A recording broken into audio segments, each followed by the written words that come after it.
यशपाल का एक उपन्यास है दिव्या। हुँ, ये एक ऐतिहासिक उपन्यास है। हुँ, इसकी जो पृष्ठभूमि है, इसकी जो कथा है, जो हुँ, कहानी है वो उस समय की है जब लोकतांत्रिक व्यवस्था नहीं होती थी, हुँ, जब सारा सिस्टम राजतांत्रिक था, राज परिवार हुआ करते थे, है ना?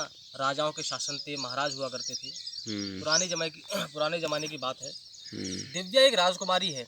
हुँ, दिव्या के पास धन संपत्ति है, सैकड़ों दास-दासियाँ हैं, उसका एक हुँ, बहुत बड़ा साम्राज्य है, सब कुछ है। हुँ, दिव्या से गलती होती है और वो गलती भी क्या, वो गलती सामान्यतः सबसे हो जाती है। हुँ, दिव्या को एक व्यक्ति से प्रेम हो जाता है हुँ, और प्रेम ऐसा कि दिव्या उसके लिए सब कुछ छोड़ने को तैयार है। हुँ, उस प्रेम का परिणाम ये हुआ कि दिव्या के पेट में हुँ, उस प्रेम का एक बीज अंकुरित हो चुका है, एक बच्चा पल रहा है।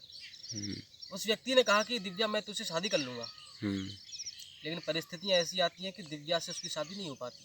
हुँ, इस बात को ध्यान में रखते हुए कि प्रेम था हुँ, और उस प्रेम का जो अंकुर है वो उसके पेट में है, उसका बच्चा, हुँ, कहीं समाज में बदनामी ना हो जाए। हुँ, दिव्या अपना समाज, अपना राज परिवार, हुँ, अपार धन संपत्ति, वैभव, सुख सुविधा सभी कुछ छोड़ करके चली जाती हुँ, है। दिव्या जब अपने साम्राज्य से बाहर चली जाती है तो उसको बंदी बना करके पकड़ लिया जाता है और उसको एक दासी की भांति, एक गुलाम की भांति बेच दिया जाता है। हुँ, मैं ये कहानी आपको क्यों सुना रहा हूँ? इस कहानी को सुनाने का एक अभिप्राय ये है कि स्त्रियों की स्थिति कितनी दयनीय हो सकती है, आप इस बात को समझ सकें। जब दिव्या को गुलाम के रूप में, एक दासी के रूप में बेचा जाता है, तो हुँ, जिस व्यक्ति ने उसको खरीदा है, उस व्यक्ति ने दिव्या को इसलिए खरीदा है कि वो दिव्या, जिसके पास एक छोटा बच्चा है, हुँ, वो उसके बच्चे को दूध पिला सके। हुँ, दिव्या का जो मालिक है, जिसने दिव्या को खरीदा है, उसके बच्चे की माँ के दूध नहीं निकलता, हुँ, तो उसका पालन पोषण कैसे होगा? तो उसने दिव्या को खरीदा है कि दिव्या के पास छोटा बालक है, दिव्या के दूध आता है, वो अपना दूध उसके बालक को पिलाएगी। अब गुलाम है, दासी है, हुँ, मालिक जो कहेगा वो करना पड़ेगा। हुँ, सही बात है। दिव्या उसके बच्चे को दूध तो पिलाती है, हुँ, लेकिन तकलीफ की बात यह है कि उसके स्वयं के बच्चे के लिए दूध नहीं बचता। हुँ, उसका बच्चा रोता है भूख से, कमज़ोर हो रहा है। हुँ, दुनिया में कोई भी माँ हो, कैसे बर्दाश्त करेगी कि उसका बच्चा भूखा रहे? सही बात है। दिव्या फिर अपने दूध की चोरी करने लगती है।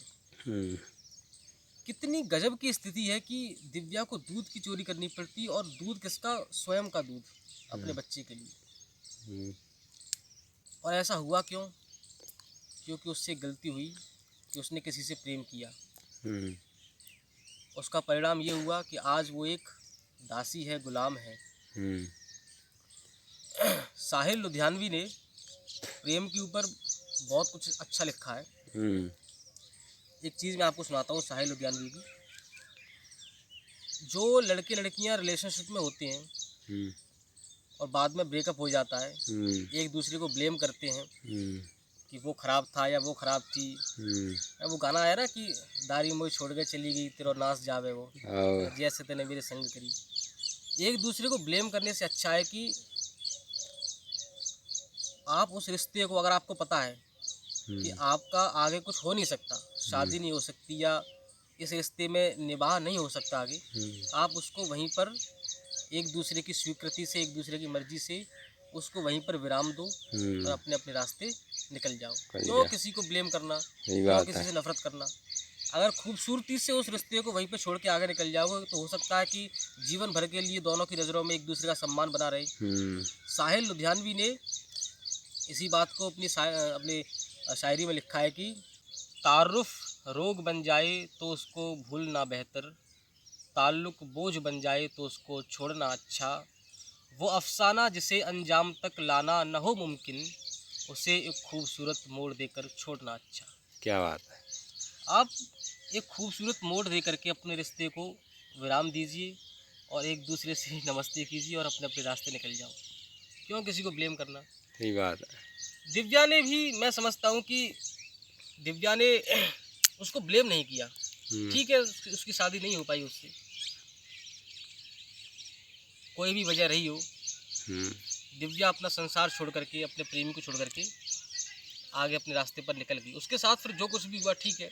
हम्म, स्त्रियों की स्थिति ऐतिहासिक समय में इतनी दयनीय हो सकती थी, और ऐसा नहीं है, होती भी थी। हम्म, गुलाम दास दासियों की स्थिति बहुत दयनीय होती थी। दिव्या जो कि राजकुमारी थी, आज गुलाम है। अपने ही बच्चे को दूध पिलाने के लिए उससे दूध की चोरी करनी पड़ती है, और दूध किसका, वो भी स्वयं का। हम्म, तो प्रेम में कुछ भी हो सकता है गुरु। सही बात है। प्रेम मत करना किसी से। प्रेम माया जाल है, फंसाए देते हुए। प्रेम अगर किया तो गुरु घंटाल गाय सब कुछ खत्म है।